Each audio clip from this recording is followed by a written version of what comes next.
Now, our mate James Campbell, always worth a read in the Herald Sun. He wrote an interesting piece today that, hey, don't write off each way Albo because if the vaccine rollout, in part, continues to be relatively slow, this is what's going to end up being the chance for Albo to come back. Well, here's part of each way having a crack.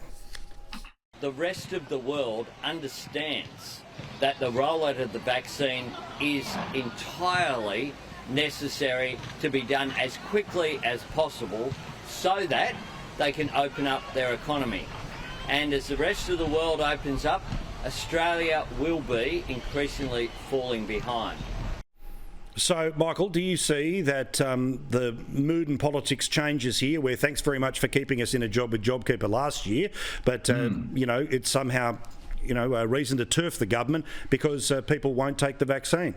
Look, Campbell's right. Albo, of course he can still win. I'm sure he believes in miracles these days because he'll probably need one. But he watched that speech of Scott's and thought, hey, I need a miracle too. But here's the problem. The light on the hill. Ben Chifley's light on the hill, and I say this because of the by-election result last weekend. The light on the hill is now solar powered.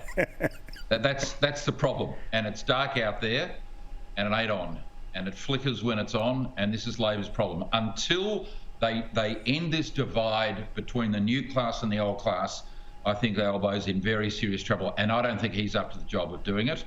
Nothing we've seen in over almost 2 years convinces us that he can keep his blue-collar workers on side and also the inner-city, big tech venture capital guard that now sort of, permeate the Labor Party thinking. That's his problem.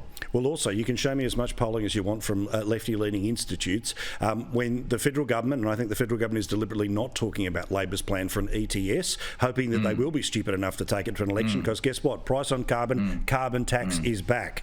David, we saw also today in the Herald Sun that while thousands of workers had lost their jobs, while all the other problems have happened in and around Melbourne, the public servant bill for Melbourne City Council, remember, we're not talking the whole state government, Melbourne City Council is $180 million. That is our mustachioed mate, the Deputy Mayor. How are they? I mean, this is shameless that at a time when wages growth, all the rest of it, $180 million for a local council.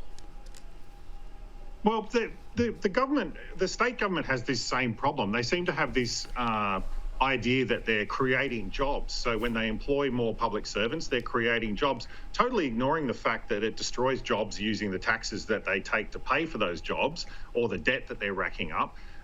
So I just think that there's this real sort of ideological problem here that they just keep expanding and expanding and expanding the size of the government, both in the local and at a state level.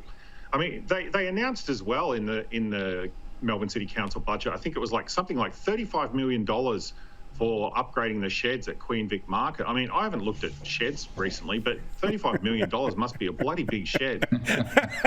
It's gold-plated. Yeah. But I mean, again, Michael, we see how this works, right?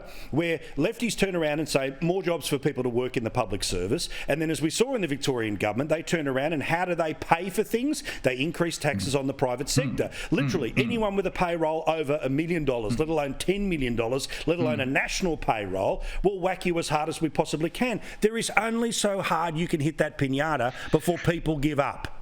That's right. That's right. And that's why Morrison and Frydenberg are not increasing taxes. By the way, I love Tim Pallas, the Labor Party in Victoria's response today, which is, Morrison ought to spend more money on JobKeeper back here in Victoria. When last week they were complaining about the level of the budget deficit and the debt. So they don't, today they want more. Anyway, look, the bottom line is, you've been to Melbourne recently. Melbourne is a ghost town. The CBD is a ghost town in Melbourne. Rents have collapsed. Property prices have gone down. Retailers all over the place must be in terrible trouble. Coffee shops and little restaurants are closed. There you go. You can see it there. There's no one there. What, 180 million for what? What are they doing? Can we get Nick on the show next week? I want to go through the budget with him. That is an absurd proposition. We've got a couple of very good Liberal councillors on that council, by the way. But we've got Greens and dear old Nick there and his bicycles. They've got rid of a lot of the parking. No one wants to go.